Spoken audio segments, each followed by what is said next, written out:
today with members of the Pleasantville Police Department, including Chief Sean Riggin, along with a member of the Atlanta County Prosecutor's Office, Detective Nina Mitchell, who was off duty on the evening of the incident and present and played a critical role in identifying individuals that were fleeing in the vehicle.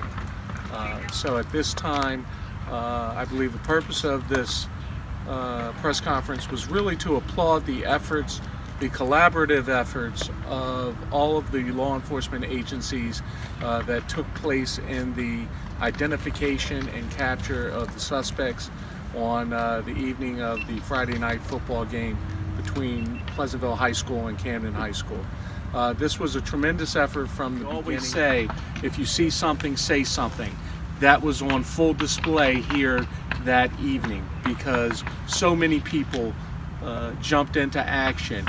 And for all of those that were retired or off-duty emergency responders that did not forget their roles, that ran towards the gunfire and ran towards the victims to provide aid, they just did an incredible service to our community, and we owe them a great debt of gratitude. Prior to her career in law enforcement, she is a licensed practical nurse. She was just arriving on the scene, and at that time I will allow Detective Mitchell to describe what she saw when she arrived here, just coming out for an evening of football, by the way. Yes, I actually was just coming to support the team, and as I drove up, I could see all the kids just running out, the adults trying to get out over the fence because they couldn't find an exit to get out. So what did you do next? I then ran towards to render aid to anyone who needed it, and any kid that needed to know what direction to get out, I basically pointed them in the opposite direction as me as I was running in, and went to render aid to the victim. And who did you help?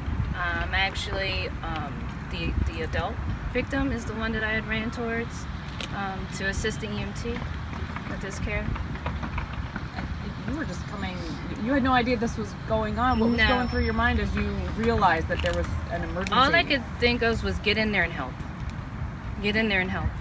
Because so many people were running out, and I didn't know who needed help. I didn't know if it was a family, a cousin, a child, or even an officer. So all I knew was just to get in there and help. So as you are arriving here at the field, people, was it right after the gunshots? Yes. So you're coming in, and everybody's running out. Yes.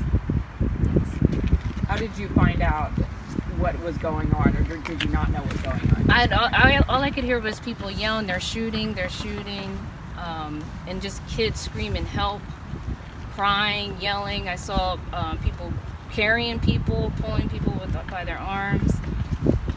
So all I wanted to do is identify the problem and I just run in and try to render aid. Were you nervous about your own safety? No. Just go and help. Yeah, just go and help. And I think that's the critical understanding that, emergency responders and law enforcement officers take so much heat sometimes. But at the end of the day, and whether it's a retired firefighter Neil Locke or others that were off duty that evening, their training just kicks in innately, and they run towards danger. Firemen run towards smoke. Police officers run towards gunshots. When the rest of us in society, we are taught to run away from that danger. So that's what makes their actions truly heroic, because they are never off duty. After the first shot we heard, all the officers, we were actually standing over near the 20-yard line on the Camden away side.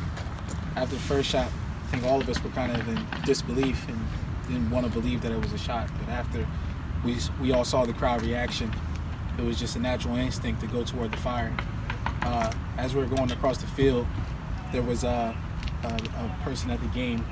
Another one of my partners asked what was the accused wearing, the suspect, the shooter, and he gave a really quick description of what he had on. And at that point, it was just surreal. It was just like an out-of-body experience. I just scanned the crowd, and I saw a subject matching that description, and for some odd reason he just stood out. He was just running faster than everybody else.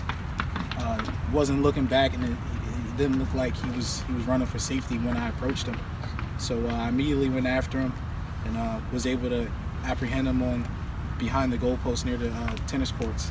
And once I caught him, I ordered him to get down on the ground, and his face was just told me everything that I needed to know, but I still wasn't sure. So I ordered him to get on the ground, and I just detained him there. I cuffed him, and I detained him and waited for backup to come, and we were able. Later we found out that that he was the actual shooter. He gave me a fake name initially, and then after that we were, through the help of a lot of my partners, we were able to figure out his real identity.